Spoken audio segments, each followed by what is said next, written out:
minu arust on see küll kõige tüütum tegevus kevadel. Sellepärast olen ma soetanud omale tööriista, mis teeb mu elu palju kergemaks. Ja selle, vana sõbra, viskan kevadisse lõkkesse. Tegemist on täitsa uue freesiga, et ma olen siia õli ja bensiini nüüd sisse valanud. Käivitanud veel ei ole, et esimene käivitus, kui me siin teeme, et me paneme alati õhuklapi kinni, gaasi paneme poole peale ja siis tõmbame. Ja kui masin läheb käima, et siis õhuklapi teeme lahti ja laseme tal natuke aega soeneda. Et see mootor peab natuke nüüd soenema, et ta korralikult tööle hakkaks. Et kui me nüüd kohe annaks talle agu, siis ta tõenäoliselt sureks välja.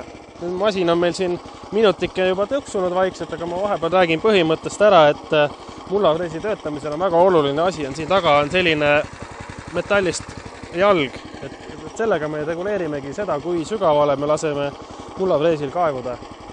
Kui seda jalga ei oleks, siis me jookseksime selle freesile järgi ja maapind oleks põhimõtteliselt samasugune, nagu ta praegu on. Aga teeme esimese katse, et vaatame, kui see välja tuleb. Laseme masinal sisse kaevuda, nii kaua hoiame seda jalga all. Kui näeme, et on nüüd sobival sügavusel, siis tõstame ja kergitame nii palju, et hakkab masin edasi liikuma. Masin kaevub sisse, nüüd tõstan tagant üles. Ja nüüd ta hakkab vaikselt liikuma. Kui ma tõstan ta täitsa üles, siis ta jookseb minema.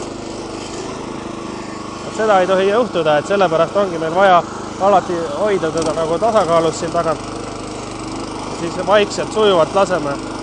Kui me tahame teda sügavamale kaevata, siis me lihtsalt vajutame sügavamale alla ja masin kaevab sisse. Nii lihtne see tegelikult ongi, et ei ole vaja siin väga palju tõmmelda.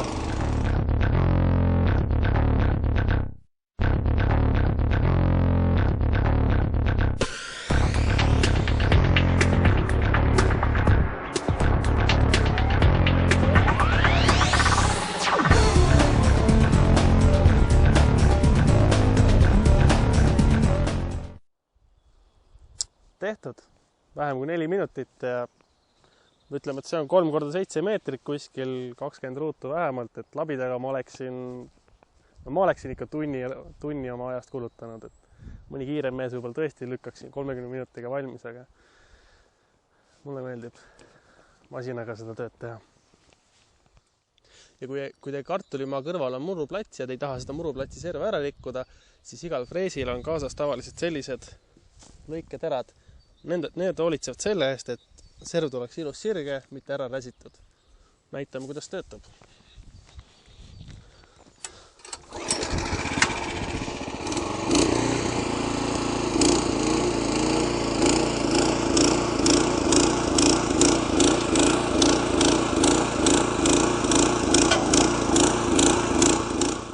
Nagu näha, on siin väga ilus sirge serv, et muruplats ja põld on nagu joonlooga tõmmatud. Labidaga, mina nii ei oska. Kõikidele labidamehtele soovin head kaevamist. Mina hakkan nüüd vagusid ajama, et järgmine kord räägime lähemalt ka sellest.